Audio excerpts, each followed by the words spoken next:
فوجیوں کے لیے چھاونیاں اور رہائشیں تعمیر کروائیں، مسافروں کے لیے مہمان خانے بنوائے، خزانے کی حفاظت کے لیے بیت المال کی عمارت بنوائی، مدینے سے مکہ تک ہر منزل پر چوکیاں اور سرائے اور چشمے اور سڑکیں بنائیں، پل اور مسجدیں تعمیر کروائیں۔ سیدنا عمر فاروق نے کیا زبردست کارنامے کیے، سبحان اللہ۔ کوفے کی بیت المال کی عمارت کب اور کس نے بنوائی؟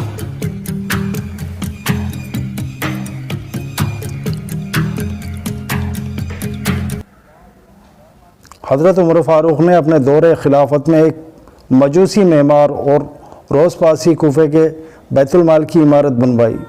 اس میں خرسوان فارس کی عمارت کا مسالہ استعمال کیا گیا۔ دور فاروقی میں کثرت سے 9 آبادیاں بنائی گئیں۔ اسلامی سلطنت میں آباد ہونے والے چند نئے شہر بتا دیجیے جو ان آبادیوں پر آج بھی قائم ہیں۔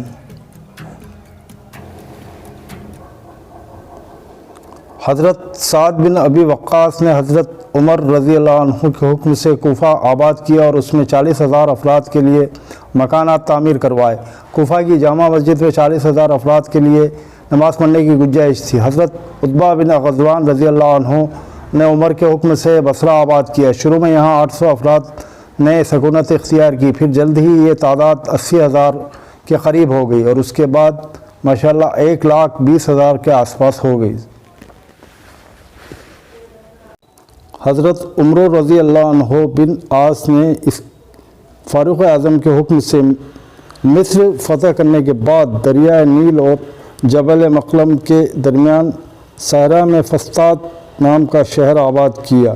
یہ شہر بعد میں مصر کے صدر مقام بنا۔ سیدنا عمر بن عاص نے استملیہ کی فتح کے بعد جیزہ میں تھوڑی سی فوج مقرر کی، وہاں آبادی ہو گئی۔ پھر وہاں قلعہ بھی تعمیر کر دیا۔ موصل شہر کی جگہ گاؤں تھا، وہاں سیدنا عمر فاروق کے حکم سے حضرت ہرشم بن ارسفال نے ایک عظیم شہر کی بنیاد رکھی جسے موصل کا نام دیا گیا۔ موصل کافی مشہور شہر ہے، آپ کبھی گئے ہوں گے انشاءاللہ تو آپ جانتے ہوں گے اس کے بارے میں۔ چلیے حضرت عمر فاروق کے دور کے چند فوجی اصلاحات بیان کر دیں۔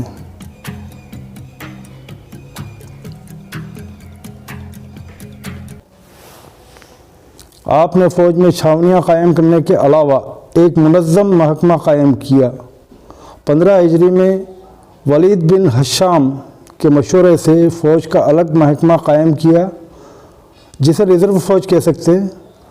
فوجی خدمات سر انجام دینے والے مہاجرین و انصار صحابہ کے نام رجسٹرڈ کیے گئے، انہیں درجہ بدرجہ تنخواہیں دی جانے لگیں۔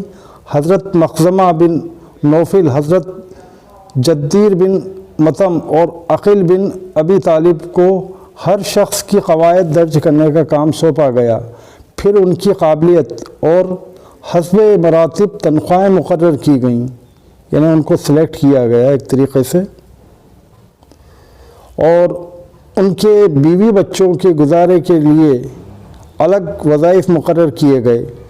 فوج میں بھی ایک باقاعدہ فوج تھی جو ہر وقت جنگی مہمات میں مصروف رہتی تھی، اسے دوسری ریزرو فوج کہہ سکتے تھے۔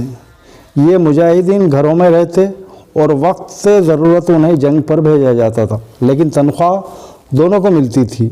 پورے ملک میں جلند کے نام سے فوجی مراکز قائم کیے۔ مدینہ، کوفہ، بصرہ، موصل، فسطاط، اردن، دمشق، فلسطین بڑے بڑے فوجی مراکز تھے، انہیں بڑی بڑی فوجی چھاونیاں تھیں۔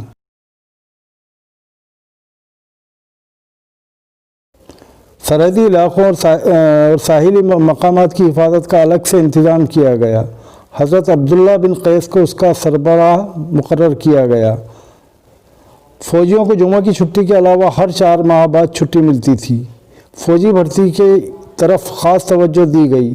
اسلحہ سے لیس تقریباً 10 لاکھ فوج ہر وقت تیار رہتی تھی۔ سبحان اللہ، کیا طریقہ کار تھا۔ حضرت عمر فاروق کے دور میں فوجیوں کے لیے کن باتوں میں مہارت لازمی تھی؟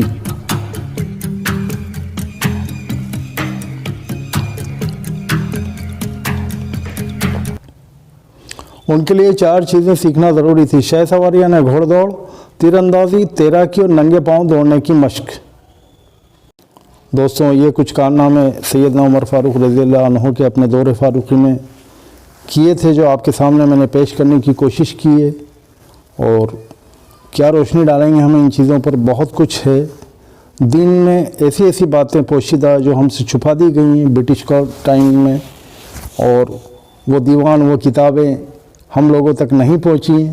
افسوس اس بات کا ہے کہ آج ہم اس دور میں جدید سائنس کو مانتے ہیں، جبکہ پیچھے اگر ہم پلٹ کے دیکھتے ہیں، ہمارے آباء اور اجداد وقت کے محتاج نہیں تھے، کسی نئی جدید ٹیکنالوجی کے محتاج نہیں تھے۔ انہوں نے اپنی ٹیکنالوجی خود بنائی، اپنے قانون خود بنائے، یہاں تک کہ اپنی ہستی کو مٹا دیا۔ تو ویڈیو کیسی لگی آپ کو یہ مجھے بتائیے گا، اور سبسکرائب ضرور کیجیے گا تاکہ اس قسم کی جانکاری اور دوسرے بھائیوں تک بھی پہنچ سکے اور آپ کی محبت ہمیں ملتی رہے۔ اپنا بہت خیال رکھیے۔